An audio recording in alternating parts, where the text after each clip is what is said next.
저희 교회가 성찬식을 진행하는 성례 주일로 저희들이 지키게 됩니다. 우리 주님께서 아시는 대로 잡히시던 그 밤, 목요일 날 밤이죠. 저희들과 함께 마지막 식사를 하시게 됐습니다. 그리고 식사하는 자리에서 주님이 떡을 가지시고 그것을 뜯어서 제자들에게 나눠주셨습니다. 그러시면서 이것은 너희를 위해서 나누어지고 찢겨지는 내 몸이다. 그리고 저희들한테 받아 먹으라 하시면서 이것을 기념하라고 그랬습니다. 그리고 식후에 또 잔도 저희들에게 나눠주면서 이것을 너희가 받아 마시라. 이것은 너희를 위해서 붓는 나의 피, 곧 새로운 언약의 피다, 약속의 피다 하시면서 너희가 이것을 행하여 나를 기념하라, 이렇게 말씀을 우리 주님이 하셨습니다. 우리 주님께서는 주님의 이 십자가 구원, 이 십자가 구원의 이 위대한 그런 교훈을 식사 자리를 통해서 그들에게 쉽게 인상 깊게 그들이 받을 수 있도록 식사 자리에서 이 행하고 있는 것을 보게 됩니다. 예수님께서 제자들을 그렇게 깊이 사랑을 하신 거죠. 그리고 이 주님의 이 성찬, 이 나누어진 떡과 또 흘리신 이 피를 상징하는 분잔, 이것은 주님의 십자가의 죽음을 상징하는 것이 아닙니까? 죽음. 그러죠. 특별히 십자가는 고대에 있어서 우리가 뭐 다 많이 알고 있습니다만은 무서운, 가장 무서운 최악의 사형 형틀이 십자가죠. 소위 말해서 옛날 분들은 다 이것을 저주의 상징으로 그렇게 여기지 않았습니까? 오늘날에는 그렇지 않습니다. 오늘날에는 지금은 이제 우리나라가 사형을 집행하지 않는 나라가 됐습니다만은 사형을 집행하는 얼마 전까지만 해도 사형 도구라 그러면 교수형이나 총살형이나 이렇게 한 거죠. 그런데 고대에는 예수님, 특별히 예수님 당시에는 가장 무서운 사형 틀이, 사형 방법 중에 하나가 십자가인 거죠. 저주의 상징이고 아주 끔찍한 거죠. 그 당시에도 사형 방법이 뭐 여러 방법이 있지 않았겠습니까? 그런데 그 중에서도 가장 저주스러운, 무서운, 생각하기도 싫은, 몸소리치는 그런 사형 방법이 십자가 형인 거죠. 그런데 이렇게 무서운 그런 십자가가 오늘날에는 가장 사랑받는 상징이 됐습니다. 그래서 그 십자가를 소위 말해 사형 형틀인데 이것을 목에도 메고 그리고 반지로 만들어서 또 끼기도 하고 귀걸이도 하고 이렇게 됐습니다. 이유가 어디 있는가? 그것은 하나님의 아들 그리스도께서 저와 여러분들의 이 죄를 담당하고 우리의 죄를 해결하기 위해서 십자가에서 죽고 난 다음에 이런 변화가 다가온 것이 아닙니까? 그렇죠? 예수님께서 십자가에서 죽고 난 다음에, 돌아가시고 난 다음에 십자가는 바뀌어졌어요. 그래서 이 십자가가 지난날에는 저주의 십자가였었습니다만은 저주의 십자가가 하나님의 아들 그리스도께서 여기서 죽고 난 다음에는 사랑의 십자가로 바뀌어진 거죠. 그리고 재앙의 십자가가 축복의 십자가로 이렇게 바뀌어지질 않았습니까? 그렇습니다. 오늘 이 성찬은 주님의 십자가에서의 죽음을 단적으로 보여주는 그런 예식이죠. 여러분 아시는 대로 사람은 누구나 다 죽음을 두려워합니다. 무서워하고 또 죽음 자체를 생각하고 싶지 않은 거죠. 그런데 예수님께서는 제자들에게 자기 자신이 얼마나 끔찍한 모습으로 죽게 되는가 하는 것을 이렇게 말씀을 성찬을 통해서 미리 말씀을 하신 것이죠. 그렇습니다.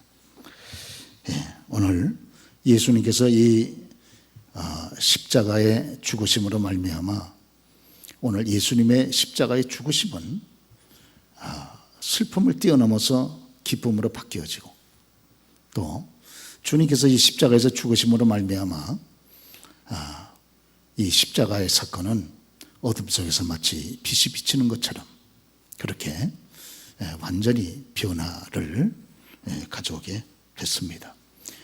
그래서 십자가라고 하는 절대적인 절망 속에서 주님의 십자가 사건을 통해서 우리가 절대 희망을 보게 되는 그런 놀라운 변화가 있게 된 것입니다.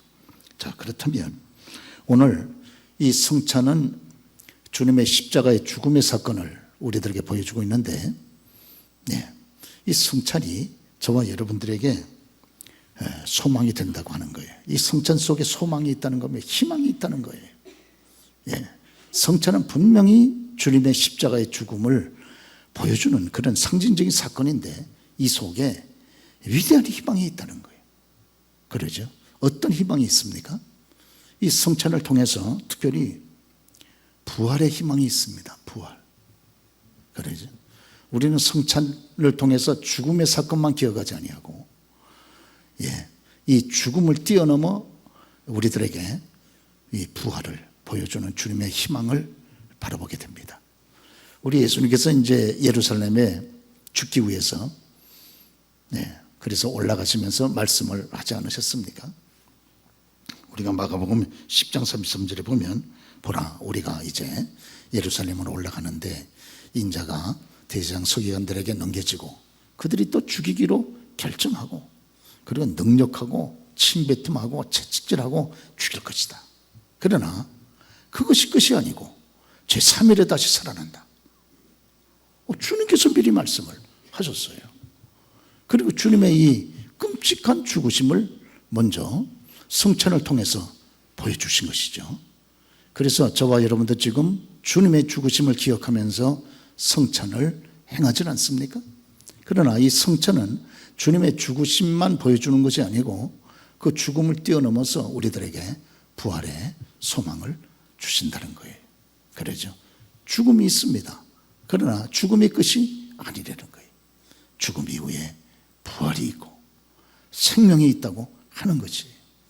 그렇기 때문에 저와 여러분들도 우리의 현실이 이 죽음과 같은 여러 가지 여건이 있다 할지라도 우리가 그리스도 예수 안에만 있다고 그러면 얼마든지 이것이 정복되고 승리할 수 있는 위대한 희망을 우리들에게 주시게 됩니다. 우리 주님께서 죽음도 여러분 정복하신 것처럼 마찬가지로 성도님들이 이 땅을 살아가는 동안에 죽음과 같은 어두운 현실이 있을 수 있거든요. 그러나 그것 때문에 우리가 절망하지 않습니다. 왜? 이 죽음도 그리스도 예수 안에서 정복이 되고 부활로 변화가 된 것처럼 누군지 그리스도 예수 안에 있기만 하면 아무리 우리의 현실이 죽음과 같은 현실이라 할지라도 그것이 정복되고 해결될 수 있다는 거예요. 우리 주님께서 그 단적인 여러분 증거를 부활로 보여주지 않으셨습니까? 그렇습니다.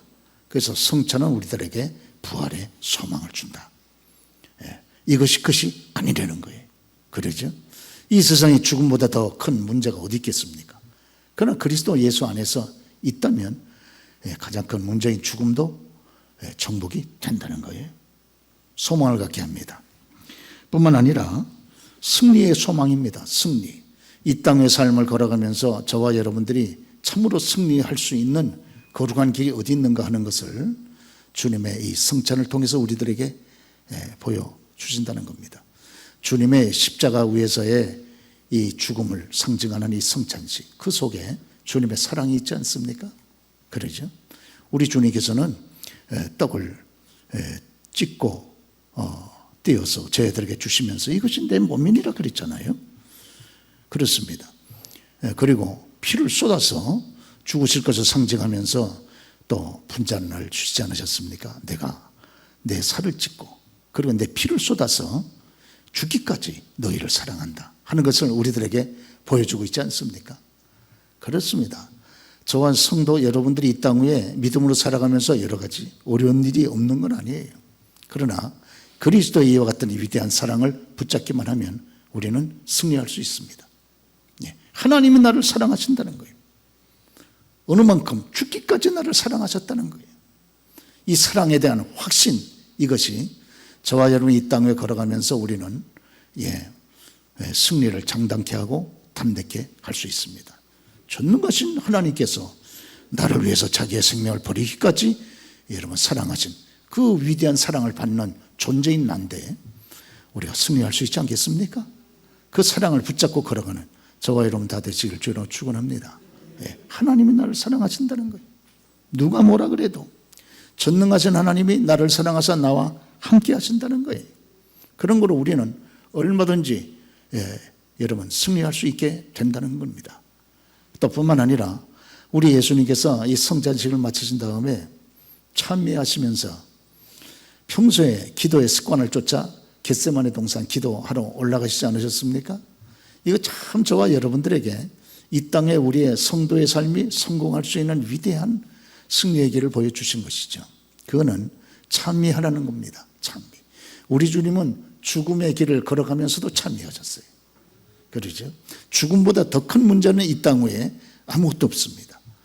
그럼에도 불구하고 주님은 찬미하시면서 감사하시면서 그 길을 걸어가셨다 하는 것을 보여줍니다. 사랑하는 교회 여러분, 우리가 이 땅 위에서도 승리하려고 하면 어떻게 살아가야 될 것입니까? 그거는 우리 주님께서 보여주신 것은 우리가 그 발자취를 쫓아가는 것이 귀하지 않습니까? 우리 주님은 십자가의 죽음을 앞에 놓고 걸어가시면서도 감사하셨고 그리고 찬미하셨습니다. 저와 여러분들을 위해서 죽을 수만 있다 그러면 떡을 떼시면서도 축사하시고 감사하시지 않으셨습니까? 또 자기의 몸에서 피가 다 쏟아질 것을 상징하는 분잔을 하면서도 우리 주님은 감사하지 않으셨습니까? 감사야말로 이 땅 위에 성도들이 승리할 수 있는 위대한 지름길이 된다는 걸 우리에게 보여주시는 거죠. 그리고 또 겟세마네 동산에서 기도하셨습니다. 오늘 성도님들이 이 땅 위에서 승리하는 비결이 어디 있는가? 성찬을 통해서 보여주시는 그 위대한 비결은 또 주님께서 교훈하신 대로 기도하는 것이라고 하는 것입니다. 저와 여러분들이 주님의 이 위대한 사랑을 붙잡을 수만 있다면, 그리고 어떤 환경에서도 우리가 감사하고 찬미할 수만 있다면, 그리고 저와 여러분들이 기도로 뚫고 나갈 수만 있다 그러면 우리는 어떤 여건에서도 승리할 수 있다는 거예요. 그러죠? 우리 예수님께서는 죽음을 앞두고 걸어가시면서도 찬미하셨는데 죽음보다 더 큰 무섭고 어두운 문제가 어디 있습니까? 그런 큰 문제 앞에서도 주님께서 찬미하신 것을 우리가 본받아서 어떤 경우에도 감사를 찾고 여러분 우리가 감사를 잃어버리지 아니하는 저와 여러분들이 더욱 되어야 할 줄로 그렇게 믿습니다. 그때 하나님께서 개입하셔서 저와 여러분들 그곳에서 이렇게 세워주시지를 않겠습니까? 뿐만 아니라 우리 주님께서는 기도하셨다는 거예요. 기도로 십자가를 뚫고 죽음을 뚫고 하나님의 거룩한 뜻을 여러분 감당하셨다고 하는 것이 아니겠습니까? 저와 여러분들에게 아무리 태산과 같은 큰 문제와 어려움이 있어도 우리 주님께서는 죽음을 앞에 두시고서도 기도하셨던 것처럼 기도만 살아있다면, 기도할 수만 있다 그러면 얼마든지 어두운 현실을 여러분 우리가 뚫고 승리하여 하나님께 영광을 돌릴 수 있다고 하는 것을 단적으로 결정적으로 우리들에게 이 성찬을 통해서 교훈하는 줄로 믿습니다. 그래서 주님의 이 성찬은 저와 여러분들에게 승리에 대한 소망을 그렇게 보여주고 있습니다. 뿐만 아니라 성찬을 통해서 우리 주님께서는 천국에 대한 소망을 우리들에게 말씀을 해주고 있습니다. 특별히 마가복음 14장 25절 말씀 보면 진실로 너에게 이르노니 내가 포도나무에서 난 것을 하나님 나라에서 새 것으로 마시는 날까지 다시 마시지 아니하리라 그랬습니다. 이 땅 위에서 구원의 확신을 가지고 주님과 함께 성찬에 참여한 사람은 반드시 하나님의 나라에서 천국에서 새 것으로 주님이 주재하시는 성찬식에 또 참여할 수 있게 된다고 하는 것을 우리 주님께서 여기 말씀을 하시고 있습니다.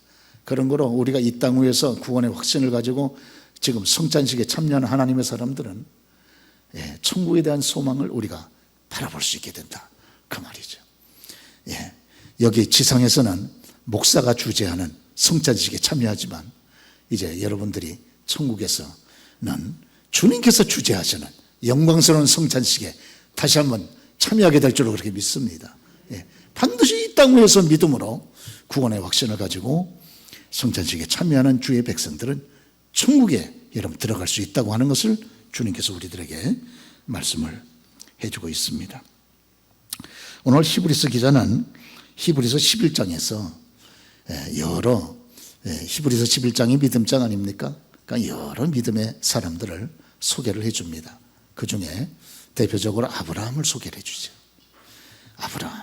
아브라함은 가나안 땅에서 아브라함이 굉장히 거부잖아요. 굉장한 거부입니다. 아브라함은. 그러죠? 자기 집에서 부리는 종들만 해도 318명이나 되는, 그 가족까지 합하면 1000명 이상이 되는 엄청난 대가족을 그렇게 거느리고 있는 거부 중에 거부였었거든요. 아브라함. 그러죠? 그럼에도 불구하고 아브라함이 이 땅에 가나안 땅에서 살아갈 때에 장막, 천막을 치고 자기의 후손들과 함께 거기서 살지를 않았습니까? 그러죠? 아브라함이 가나안 땅에 오기 전에 먼저 있었던 것은 갈대아 우르입니다. 갈대아 우르는 그 당시에 가장 문화가, 건축 문화가 가장 발달되었던 그러한 여러분 장소가 갈대아 우르, 저 동쪽 메소포타미아 지역이 아니겠어요? 거기에서 아브라함은 75세가 이를 때까지 거기서 낳고 생활하고 그 갈대아 우르에 이 뛰어난 그런 건축 문화에 익숙했던 사람인데, 그가 부름을 받고 구원을 받고 가나안 땅에 들어온 이후에는 장막을 치고 자기의 후손들과 함께 거기서 그 불편한 생활을 오랫동안 했다는 거예요. 그렇죠? 이유가 어디 있는가? 우리 성경은 말하길 그가 여러분 더 나은 본향 천국을 바라봤기 때문에 그랬다고 말씀을 하고 있습니다. 오늘 아브라함은 가나안 땅에 들어온 이후에 그가 돌아가려고 그러면 나온바된 갈대아 우르 육신의 고향에 돌아갈 기회가 여러 번 있었습니다. 사람도 연세가 자꾸 높아지게 되면 고향 땅이 그리워지지 않습니까? 또 한번 가보고 싶고. 그런데 아브라함은 가지 않았다는 거예요. 예. 그리고 갈대아 우르에서 살던 그 뛰어난 건축 환경 속에서도 살지 아니하고 텐트를 치고 장막을 치고 거기에서 그의 후손된 이삭과 함께 또 손자 야곱과 에서와 함께 거기서 오랫동안 하나님의 부름 받을 때까지 살았다는 거예요. 왜 그랬습니까?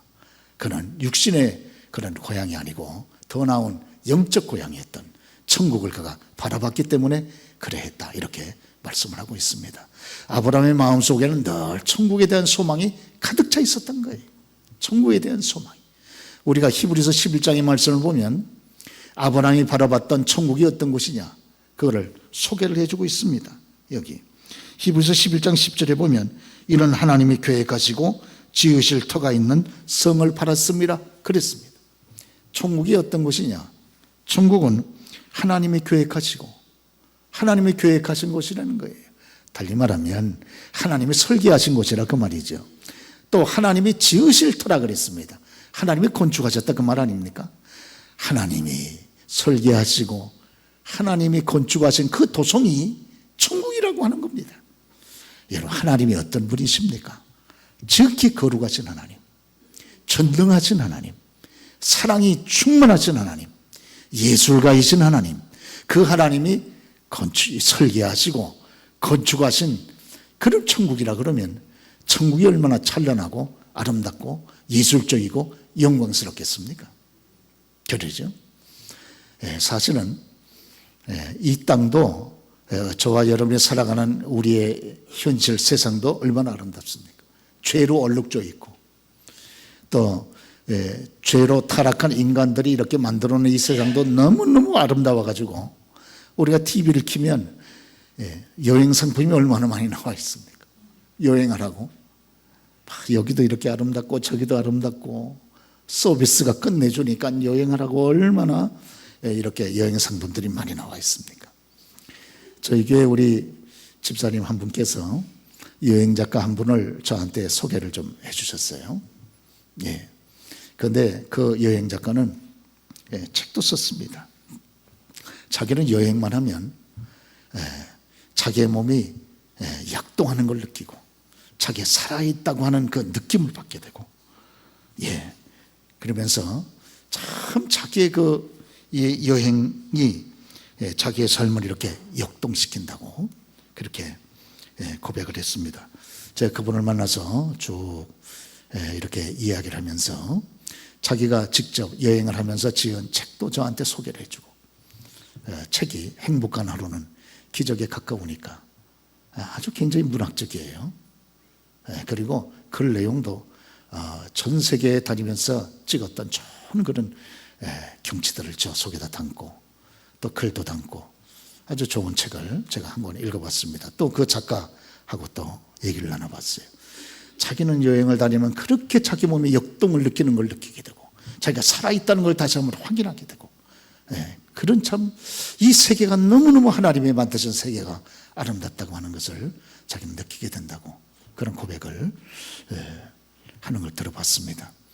여러분, 이렇게 사람, 죄악된 인간이 이렇게 여러분 여러 가지로 다스리는 세상도 이렇게 아름다운데 이 세상이 얼마나 병들어 있습니까? 이런 그럼에도 불구하고 이렇게 아름다운데 죄 없는 하나님, 전능하신 하나님, 예술가이신 하나님, 거룩하신 하나님이 직접 설계하시고 직접 그 전능하신 그 능력의 손으로 여러분 건축을 하시고 경영을 하시는 천국이 얼마나 아름답겠습니까? 그러죠? 그런 거로 저와 이 땅 위에서 믿음으로 살아가는 하나님의 사람들은 천국에 대한 소망을 반드시 우리가 가져야 되는 것이죠. 그런데 우리 주님께서 이 땅 위에서 이렇게 그런 성찬에 참여하는 분들은 하나님의 나라에서 다시 한번 성찬의 위대한 잔치에 참여할 수 있게 된다고 우리들에게 말씀을 하고 있지 않습니까? 그렇습니다. 오늘 그렇기 때문에 이 땅에서 성찬에 참여하는 하나님의 사람들에게는 참 소망이 생기는 거죠. 우리 주님께서 요한복음 14장에 주님께서 저와 여러분들 구원받은 하나님의 자녀들을 위해서 거할 처소를 준비하러 가신다고 그러지 않으셨습니까? 만왕의 왕 되신 전능하신 하나님, 온 우주를 창조하시고 말씀 한마디로 태양과 달과 별을 창조하신 그 거룩하신 하나님, 그 영광스러운 하나님이 구원하신 저와 여러분들을 위해서 처소를 준비하시러 여러분 떠나셨고, 이제 처소를 다 준비하실 때가 다 돼서 이 땅에 오실 때가 가까워졌다고 말씀하시는데, 우리를 위해서 준비하신 그 처소가 얼마나 귀하고 아름답겠습니까? 그러시죠? 천국에 대한 소망을 가지고 우리가 성찬식에 참여할 때마다 우리가 여러분 이 소망 가운데 걸어가게 되는 줄로 그렇게 믿습니다. 오늘 여기 세 가지 우리들에게 참 소망을 줍니다. 그러죠?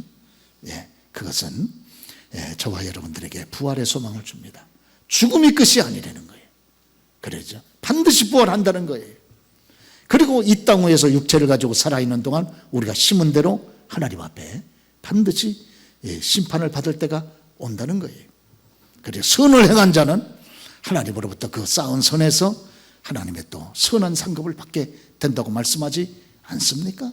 이 땅에 믿음으로 사는 주의 사람들의 헌신과 수고가 결코 헛되지 않다는 거예요. 왜? 우리에게 부활이 있기 때문에 그렇습니다. 또 우리 주님께서 우리에게 승리의 길을 말씀을 해 주셨습니다. 그것은 주님의 죽기까지, 여러분 십자가에서 죽기까지 하신 위대한 그 사랑을 붙잡고 살아가라고 하는 것이에요. 아무리 어려워도 나를 사랑하시는 주님이 내 곁에 계시다는 것을 생각을 하고 용기를 가지라고 하는 겁니다. 그러죠? 그렇습니다.